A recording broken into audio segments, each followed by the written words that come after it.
하나님은 지금도 역사 속에서 일하십니다. 근데 그 하나님은 사람을 통해서 일하십니다. 하나님은 역사 속에 일하시되 사람을 통해 일하는 것은 그분의 가장 일반적이고 보편적인 일하시는 스타일입니다. 근데 하나님은 많고 많은 사람 중에 어떤 사람을 통해 일하실까요? 여러분, 피조물의 큰 감격 가운데 하나가 좀 열매가 적건만큼 하나님이 나를 쓰신다. 그 감격은 참 어떤 것과도 비교할 수 없잖아요. 내가 정말 좋아하고 존경하던 사람이 나를 불러서 너 이거 좀 도와줄래? 그래도 너무너무 감격하잖아요. 하물며 하나님이 내게 그런 기회를 주신다면. 좀 말이 끼어들었습니다만 하나님은 어떤 사람을 쓰실까요? 여러분, 답은 간단합니다. 준비된 사람입니다. 하나님이 지금 이 일에 쓰실 수 있을 만큼 다듬어진 사람을 통해서 일하십니다. 의욕만 가지고는 안 돼요. 갈망만 가지고 되는 게 아닙니다. 저요 그렇다고 되는 게 아니에요. 그 일을 할 수 있는 준비가 되고 다듬어져야 합니다. 그래서 정말 하나님께 쓰임받고자 하는 그런 갈망이 내 안에 있다면 그분이 언제든지 쓰시기에 적합한 도구로 자기를 다듬어가는 그런 노력이 필요합니다. 성경을 읽어보면 성경을 관통하는 중요한 원리 하나를 우리가 그 중에서 발견할 수 있는데요, 그게 깨어짐의 원리입니다. 깨어짐의 원리. 하나님은 어떤 사람을 쓰실 때 그대로 쓰는 게 아니고 반드시 깨트리십니다. 아주 철저하게, 완벽하게. 저는 그런 표현을 쓰고 싶습니다만 그냥 가루를 만들어버려요. 아예 흔적도 없이. 나라는 존재가 있는가? 예전에 이런 걸 잘했고 이런 게 좀 재능이 있고 그분이 철저하게 다듬는 그 아주 장렬하는 손길 아래 있으면 정말 이제 하나님이 쓰실 만한 그 결정의 시간 가까이 가면 아무것도 없어지는 그런 경험을 할 수도 있습니다. 하나님 손에 의해서 철저하게, 완벽하게 부서집니다. 여러분, 그렇지 않고는 쓰임받을 수 없습니다. 뒤에 예를 들겠지만 역사 속에 그런 적이 단 한 번도 없었습니다. 아무리 예수 믿고 구원을 받았고 하루에 2시간씩 기도하고 앞에도 언급했지만 의욕은 충천하고 그것만으로는 부족합니다. 여러분, 우리의 자아와 고집이 그대로 있으면 고생만 하고 진정한 빛을 보지도 못합니다. 사업을 해도 목회를 해도 뭘 해도 움직이는 것만큼 열매도 없고 주변 사람들도 불편하겠지만 본인도 힘들 수 있습니다. 이 깨어짐의 원리를 우리가 꼭 이해해야 합니다. 왜 하나님은 내게 기회를 주시지 않는가? 여러분, 그런 거 없어요. 낭중지추라는 말, 제가 알고 있는 성어 중에 몇 개 안 되는 것 중에 하나입니다. 오늘도 뒤에 서서 그 생각을 했습니다. 제가 시골에 집회를 갔는데 목사님이 저를 부르시면서 내내 겸손하면서 하는, 자기는 아무것도 못하고 할머니들만 다 모였고 목사님 부르는 게 너무너무 죄송한데 가보니까 아니요, 사람도 많이 모였고 젊은 사람도 너무 많고 그 사모함이 너무 제가 충격받을 만큼. 근데 더 놀라는 건 목사님이었습니다. 사회 보는 한마디, 기도하는 그 어구 하나하나가 예사롭지 않아서 거기 있을 뿐이 아니었어요. 오늘 그분 생각이 났어요. 좀 다른 얘기지만 여러분, 낭중지추라는 말은 주머니 속에 송곳이라는 뜻입니다. 뾰족한 송곳을 갈아서 주머니 속에 넣어 놓으면 그게 거기 있을 수 있겠습니까? 삐쳐나와서 그냥 있을 수가 없습니다. 사람도 알고 하나님도 아십니다. 반드시 제자리로 준비되고 다듬어진 것만큼 쓰임받게 될 줄 믿습니다. 늘 말하고 오늘 또 말하겠습니다. 여러분, 하나님은 우리가 무슨 일을 하느냐에 그렇게 생각만큼 관심이 없으세요. 그 대신 정말 그분이 관심을 가진 건 우리가 어떤 사람이 되느냐.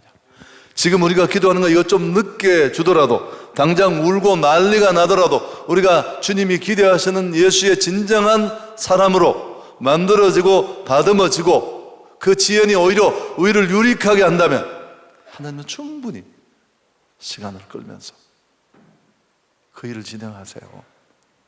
중요한 건 멍청한 우리는 그걸 모를 수 있다는 겁니다. 타박하고 내게는 왜 기회를 주시지 않는지, 누구는 어떻고 누구는 어떻고.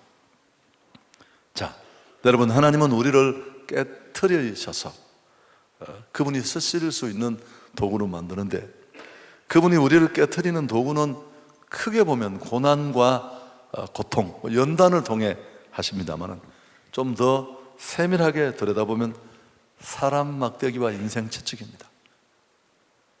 우리의 그 모난 부분을 철저히 깨트리는 건 그걸 갈 만큼 까다로운 관계 속에 집어넣고, 또 그 처참함을 무게의 중압감으로 완전히 부숴버릴 상황 속에 우리를 밀어넣습니다. 천사가 우리를 막 패서 고치는 게 아니에요. 이것도 너무 단순한 논리인데, 그러니까 뒤에 말은 도망가면 안 돼요. 지금 작업 중인데 이런 과정이 일어나기도 전에 도망가는 사람이 너무너무 많아요. 뒤에 하려고 했는데 제가 성질이 급해가지고. 여러분, 고난의 방망이 인생 채찍을 쓰십니다. 각 사람의 성질과 고집의 강도에 따라 각각 하나님의 대처 방법이 달라요. 육성이 강하고 고집이 센 사람은 큰 몽둥이로 펴세요. 우리 애들도 보면 한 애는 딱 몽둥이를 들려가면 어릴 때 아빠 저는 못 맞거든. 맞으면 정말 아프거든요. 고칠게. 뭐 할까? 그걸 어떻게 때려요? 지가 고치겠다는데 자기는 맞으면 너무너무 아프대요. 안 아픈 사람이 누가 있어요? 어떤 애는 10대를 때려 눈도 깜짝 안. 누구를 닮았는지 아시겠죠? 저희 집사람을 닮았습니다. 이사야 28장 26절 이하에 보면, 여러분, 참 성경에 이런 게 다 있어요. 같이 한번 읽어볼까요? 이는 그의 하나님이 그에게 적당한 방법을 보이사 가르치심이며 소회양은 도리깨로 떨지 아니하며 대회양에는 수레바퀴를 굴리지 아니하고 소회양은 작대기로 떨고 대회양은 막대기로 떨며 곡식을 부수는가? 아니라 늘 떨기만 하지 아니하고 그것에 수레바퀴를 굴리고 그것을 발굽으로 밟게 할지라도 부수지는 아니하나니 이는 만군의 여호와께로부터 난 것이라. 그의 경영은 기묘하며 지혜는 광대하리라. 무슨 말인지 아셨습니까? 우리식으로 말하면 콩은 도리깨로 두들겨 타작하고 보리는 연자 맷돌에 굴리거나 절구에 넣어서 껍질을 벗기고 또 공이로 찍고. 여러분, 깨 같은 건 잘 모르시는 우리 젊은 분들도 계시겠죠. 그렇게 툭툭 치면 알이 다 흘러. 때릴 것도 없어요. 그거. 하나님은 그 사람의 강도에 맞는 적절한 방법으로 맞는 상황에 우리를 몰아넣어 다듬으십니다. 그래야 다듬어지니까요. 그런데 도망을 가면 안 돼요. 지금 작업 중인데, 공사 중인데. 여러분, 견딜 만한 고통과 고난을 통해 깨트리셔서 하나님이 원하시는 사람으로 우리를 만들어 갑니다. 그 하나님의 모략과 지혜는 기묘막측하다. 그렇게 성경이 말하고 있습니다. 자식이 부모를 만든다는 옛말도 이런 뜻이에요. 어느 부모가 젠틀하게 애들한테 얘야 하면 애들이 쫙 달려오고 그러길 누가 바라셨겠어요? 이렇게 안 되니까 빗자루를 꺼내고 동네를 두 바퀴를 도니까 온 동네 소문이 다 높아서 악명 높은 엄마로 통장도 못합니다. 다음에 여러분, 그러고 싶은 엄마는 아무도 없어요. 하나님 앞에도 마찬가지입니다. 자, 오늘 우리가 이 인물 설교, 제가 좀 쉽게 가려고 시작을 했는데 쉬운 길이 없다는 걸 매번 느낍니다만은, 야곱은 어떤 사람입니까? 오늘 우리가 5번째 인물 설교에서 만나는 사람인데, 참 권모, 술수, 거짓말, 임기응변, 아주 입에 발린 사람 아닙니까? 속임수, 편법, 남의 약점을 이용해서 이득을 취하고 속여 먹는 데 고수입니다. 아버지든 형이든 장인이든 밟고 넘어갈 수 있으면 언제든지 뛰어넘을 수 있는 그런 교활한 사람이었습니다. 앞을 잘 보지 못했던 아버지 이삭을 속여서 염소털을 붙이고 흉내를 내는 모습은 참 압권입니다. 압권. 머리도 잘 굴리고 꾀도 많고. 여러분, 이렇게 허물진데, 사실 우리가 성경에 많은 인물들을 흠모하고 사모하지만 우리의 본성에 가장 가까운 인물은 야곱이에요.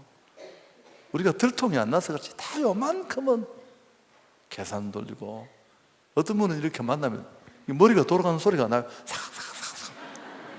아니, 믿음을 써야지. 머리를 쓰는 게 그렇게 들통이 다 나면 누가 속겠습니까? 그래도 하나님은 선택해서 쓰기는 해야 되겠는데, 여러분, 그냥 쓸 수는 없잖아요. 그래서 하나님은 그를 만들기 위해서 또 그분의 방법으로 다루십니다. 하나님을 의지하지 않고 자기 수단과 방법을 더 의지했던 그런데 마침내 형의 분노로 장자권을 탈취해서 형이 그를 죽이려고 합니다. 도망갑니다. 그는 이게 이제 하나님의 프로그램의 시작인데요, 광야로 내멉니다. 홀로 그 광야에서, 여러분, 그 시대는 치안도 행정도 없던 시대예요. 자기가 살던 그 울타리를 벗어난다는 건 미래가 어떻게 될지 아무도 몰라요. 한치 앞으로 알 수 없습니다. 하란까지 무사히 가는 것 물론이고 돌아온다는 보장은 더더욱 없습니다. 홀로 돌베개를 베고 광야에 잠을 자고, 외삼촌이면서 장인이 된 라반의 집에서 긴 시간을 함께 하는 동안 머슴살이를 하면서 누구를 만납니까? 여러분, 참 재밌는 부분이에요. 제가 그랬죠, 똑지 같은 걸 붙여서 갈아야 갈려요. 이분이 또 속임수 8단 아닙니까? 야곱을 또 등쳐먹는 사람이니까. 라헬을 보고 첫눈에 꽂혀서 7년을 봉사했는데 언니가 들어왔어요. 신혼방 첫날 밤에. 물으니까 우리 풍습이 그렇다. 14년을 일했습니다. 여러분, 이렇게 고생하고 더 날카로운 숫돌에 갈면 갈릴 줄 알았는데 야곱의 자아가 원체 견고한 거예요. 깨어지지 않습니다. 여전히 꼼수에 머리 굴리고 편법, 자기 지혜로 이 상황들을 하나하나 해나갑니다. 하나님의 마지막 방법이 그를 기다리고 있었습니다. 이제 20년 타향살이를 끝내고 고향으로 돌아오는데, 여러분, 말 그대로 금이 환영이에요. 빈손으로 떨며 떠났는데 큰 물질을 얻고 11 아들 거느리고 아주 행렬이 대단했죠. 어마어마한 재산을 가지고.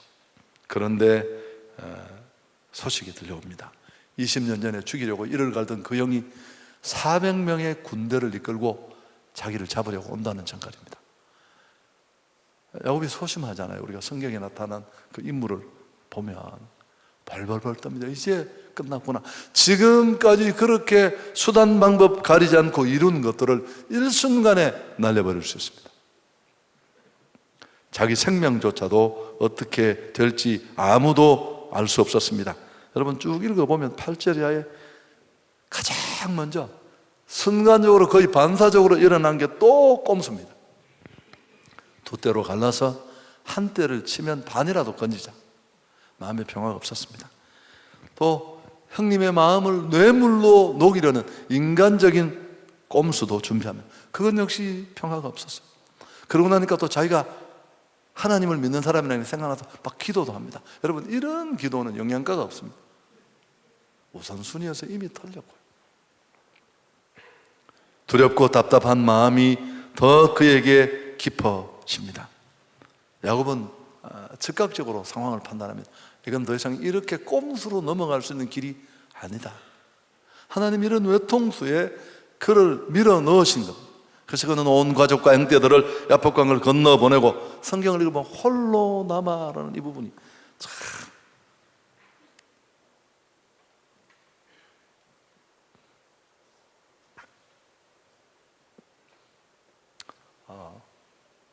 나는 가슴이 와닿아서 옛날에 내가 생각났어. 홀로 남아서 야복강 여울에서 밤새도록 하나님과 기도하면서 승부수를 띄웁니다. 여러분, 저는 이 기도를 결판내는 기도라고 이름을 줬어요. 결판내는 기도. 만일 이 기도에서 응답을 받지 못하면 그는 이렇게 끝날 수 있거든요. 기도 중에 천사가 나타나고 끈질긴 자답게 천사를 붙잡고 놓지 않습니다. 천사는 갈 때가 되었다고 놓으라고 하는데 놓지 않습니다. 마침내 천사는 야곱의 환도뼈를 쳤고 그 뼈가 위골되고 야곱은 더 이상 힘을 쓸 수 없게 됐습니다. 완전히 항복하고 매달렸습니다. 나를 축복하지 아니하면 가게 하지 않겠습니다. 자, 26절 중요한 구절이니까 잘 알지만 다시 한번 함께 읽습니다. 그가 이르되 날이 세려하니 나로 가게 하라. 야곱이 이르되 당신이 내게 축복하지 아니하면 가게 하지 아니하겠나이다. 그때 하나님이 야곱의 요청을 들어줍니다. 내 이름이 뭐냐? 야곱입니다. 그러자 새 이름을 주십니다. 이스라엘이라는. 여러분, 야곱이라는 이름은 자기 그 성향처럼 발 뒤꿈치를 잡는 자라는 의미예요. 그런 이름을 떼버리고 하나님과 겨루어 이겼다는 새 이름을 주십니다. 28절에 그가 이르되 내 이름을 다시는 야곱이라 부를 것이 아니요 이스라엘이라 부를 것이니 이는 내게 하나님과 및 내가였겠죠. 하나님과 및 사람들과 겨루어 이겼습니다. 야곱이 항복함으로 하나님을 이긴 겁니다. 하나님이 저 주신 거죠. 힘이 없어서 진 게 아니라.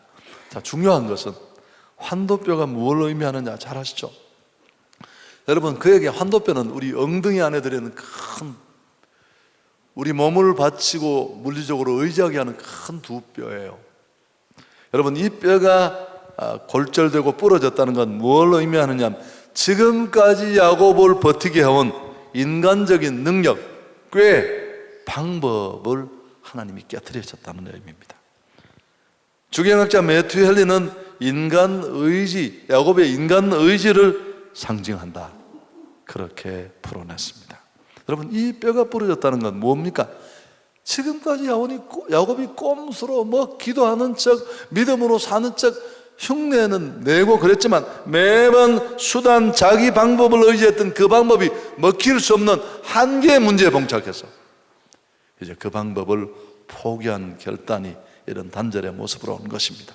할렐루야. 지금까지 살아온 삶의 방식, 그 방식의 포기를 의미합니다.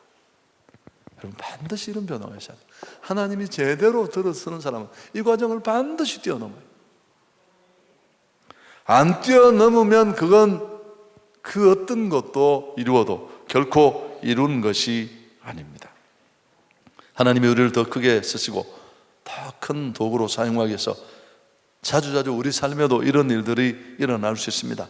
물질의 환도뼈, 사업이 파산당하고 부도나고, 이게 제일 많아요. 왜냐하면 돈이 예상외로 사람들은 크다고 생각하고 평생 거기 목을 걸고 그 물질이 내 모든 것을 이루어주고 위로해 줄 것으로 생각하고 반칙해가며 모았는데 그게 끼어지면 죽으려고 해요.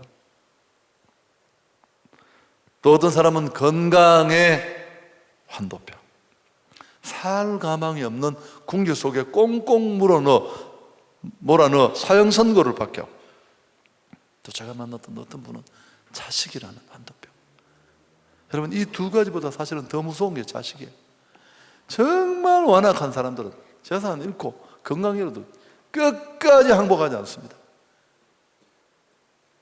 근데 제가 만났던 한 분은 자식이 딱 이상해지니까 사람이 미쳐버리고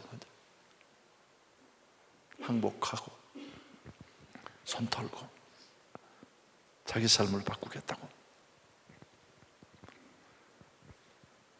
하나님이 우리를 미워해서나 저주해서가 아닙니다. 나를 쓰시기 위해서, 내 안의 거만과 아집, 육성을 깨트리기 위해서입니다. 할렐루야. 제 얘기 너무 많이. 저도 내가 담임을 가고 싶었어요. 사실 제가 첫 번째 간 곳입니다. 그것도 뭐예요? 어떤 분 한 분이 과거는 모르지만 제가 부목사로 있던 교회에 와서 교회에서 잠을 자고 사는 분이 계셨어요. 그분의 전력을 모르니까요. 근데 그분이 열심히 기도하고 그랬습니다. 그리고 나중에 다른 지역으로 가서, 가까운 도시로 가서 사업을 해서 좀 성공을 했어요. 집도 짓고 이러면서 그 사무실 꼭대기에 교회를 하나 만들었습니다. 그리고 제일 먼저 생각나는 사람이 저를 찾아왔습니다. 내가 힘들고 어려울 때 여기서 철회할 때 목사님을 봤는데 우리 교회로 모시고 싶다고. 저는 가고 싶지 않았습니다. 왜냐하면 저는 작은 교회를 싫어했거든요. 새벽에 기도를 하는데 하나님이 너 큰 교회 좋아하는구나. 내가 무슨 말씀하십니까? 그랬더니 그거 왜 안 가느냐는 거야. 그래서 별로 할 말이 없었습니다. 그래서 내가 2달을 버티다가 갔습니다. 그 결과는 참 참했습니다. 몇 달인지 모르겠는데 제가 넥타이로 목이 쫄려서 쫓겨났습니다. 목에 핏발이 나왔었어. 어쨌든 그 조암산이라는 곳에 그 추울 때 이가 막 탁탁탁탁 부딪히는데 거기서 살려달라고 제가 살려달라고 했습니다. 하나님 왜 이러십니까? 왜 나를 이렇게 괴롭게 하십니까? 내가 뭘 잘못했다고? 그분이 곧 말씀하셨습니다. 넌 네가 다 된 줄 아는 모양인데 나는 너무너무 날카롭고 너무너무 다듬을 게 많고 내가 너를 이렇게 거친 데 문대는 걸 보면 네가 어느 정도 거친지 모르겠니? 그게 그분의 음성이었습니다. 여러분, 그 기간이 10년이에요. 10년. 10년이 다 돼가니까 아무것도 없어요. 잘하는 게 하나도 없어요. 원래는 없었지만 생각도 안 나고 기억도 안 나고.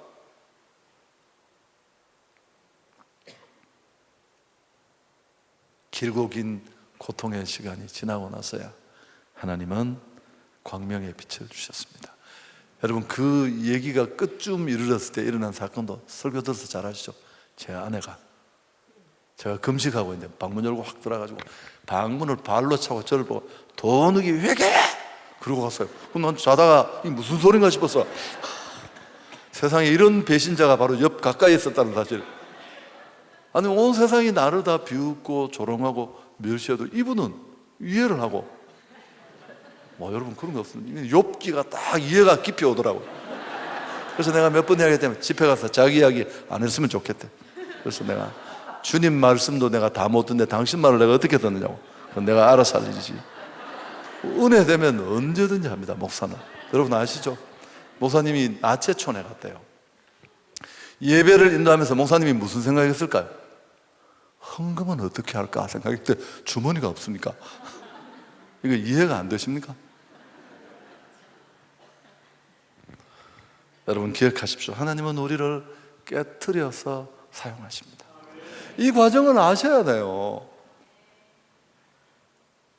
여러분, 요셉, 다윗, 바울, 누구 이름을 대보세요. 모세를 생각해 보십시오. 그 바로의 공주로, 애굽이라는 초강국의 공주의 아들로 살아면서 자만과 교만, 혈기 대단했습니다. 인간적인 힘으로 조국을 위해 일하겠다가 살인자가 되고 미디안 광야로 쫓겨가서 광야에 아무것도 없는 그 벌판에 밀려다니는 먼지같이 됩니다. 40년을 밟아요. 하나님 차가살이 하면서요. 이게 사는 거라고 생각하세요? 숨만 붙여놓은 거지. 80살이 되었을 때 하나님이 나타나서 부릅니다. 소명을 이야기하니까 저긴 못한다고. 과거 같았으면 기다렸습니다 했을 텐데 입이 뻣뻣하고 둔하고 아무것도 할 수 없다고. 광야에 밀려다니는 바람만큼 부서졌는데 뭘 할 수 있겠습니까?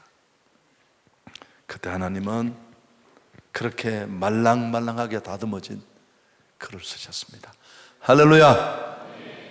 하나님이 쓰는 사람 예외 없습니다. 여러분, 진정으로 끼워져 변화되지 않는 자에게 어떤 기회가 주어지면 어떻게 될까요? 그건 재앙이에요. 본인만 피해를 받는 게 아니라 그의 리더십 아래에 있는 공동체가 다 어려워져요. 진 에드워드의 세왕 이야기, 그 세왕은 사울, 다윗, 그리고 갑자기 압살롬이 세왕이에요. 먼저 두 왕을 비교합니다. 여러분, 사울이나 다윗은 출발할 때는 다 괜찮아서요. 그러나 끝이 완전히 다르잖아요. 다윗은 최고의 축복의 사람이 되고 지금도 열 왕과 열 신앙인들을 지내는 스탠다드고 잣대가 큽니다. 다윗의 봤을 때 어떻다. 그러나 사울은 스스로 목숨을 끊는 자가 되었어요. 여러분, 이 차이를 만든 게 진 에드워드의 진단이 뭡니까? 다윗은 광야를 통과하고 만들어진 깨어지고 부서져서 다듬어진 리더지만 사울은 광야를 통과하지 않고 급조된 리더였다. 그게 그의 진단입니다. 여러분, 이 책이 유명한 이유가 여기에 있는 겁니다. 축복받는 것보다 중요한 게 뭔 줄 아십니까? 내가 축복받을 만한 사람이 되었는가 하는 것을 돌아보는 것입니다. 비로소 자신을 포기한 야곱을 하나님이 축복하십니다. 29절에 야곱이 청하여 이르되 당신의 이름을 알려주셔서 그 사람이 이르되 어찌하여 내 이름을 묻느냐 하고 거기서 야곱에게 축복한지라. 여러분, 이때부터는 일이 쉬워져요. 참 놀랍게도 제가 이 얘기만 야고보서 1장 2절이야 참 좋아하는 구절입니다. 내 형제들아, 내가 다 외웠어요. 이거 너희 여러 가지 시험을 만나거든 온전히 기쁘게 여기라. 이는 너희 믿음이 시련이 있냐.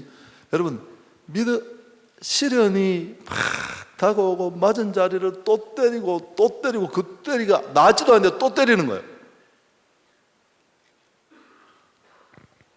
그 고난이 겹쳐지면 그게 인내가 돼요. 그 인내가 또 넘어가면 온전이 됩니다. 야고보서에 7번 나오는 중요한 온전 리코르 성숙입니다. 성숙 리코르 뭘까요? 4절에 나오는 거예요. 야고보서 1장 4절 부족함이 없는 단계. 생각만 해도 응답이 됩니다. 저걸 갖고 싶은데 집 앞에 배달이 되죠. 여러분, 하나님은 없어서 못 주는 거 없어요. 그분은 형편이 다 되세요. 우리 육신의 부모는 주고 싶어도 상황이 안 되지만 못 받는 건 100% 내게 문제가 있어요. 그래서 이런 부족함이 없는 상태로 준비되면 하나님이 생각만 해도 복을 주시는 형통한 사람이 될 줄 믿습니다. 여러분, 헬라에서 온전이란 단어는 견습공을 마치고 정식 직원이 된다, 그런 의미가 어근에 있습니다. 견습공은 땀은 혼자 다 흘리고 무거운 짐은 지가 다 들고 정식 월급이 없을 때도 많습니다. 그러나 정식 직원이 되면 180도 달라집니다.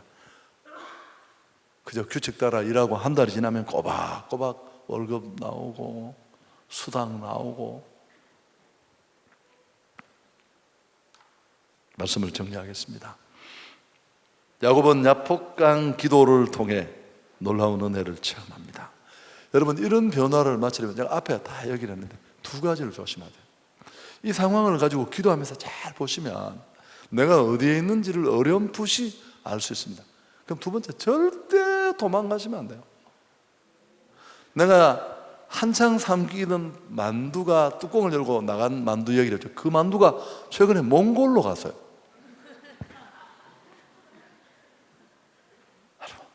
거기서 또 작살이 나서 다시.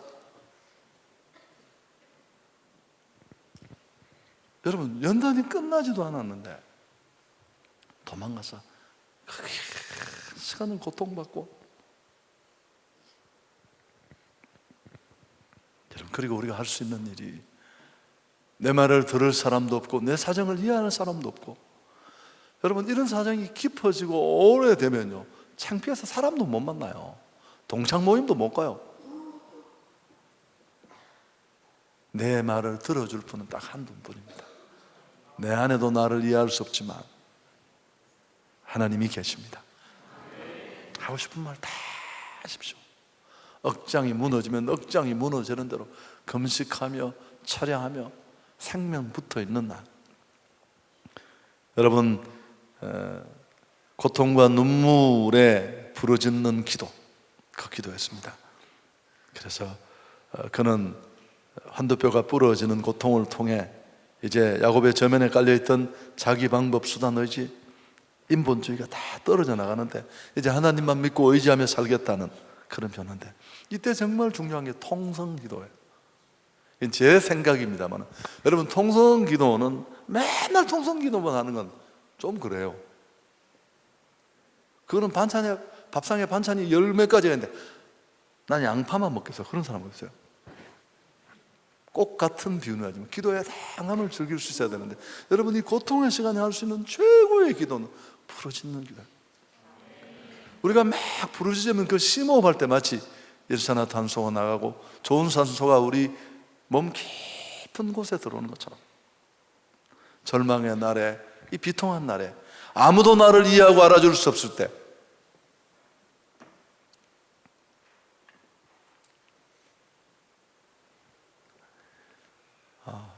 부르짖는 그 기도는 내 안에 더러운 것들을 다 빠져나가게 하고 성화시켜주는 그런 힘이 있습니다.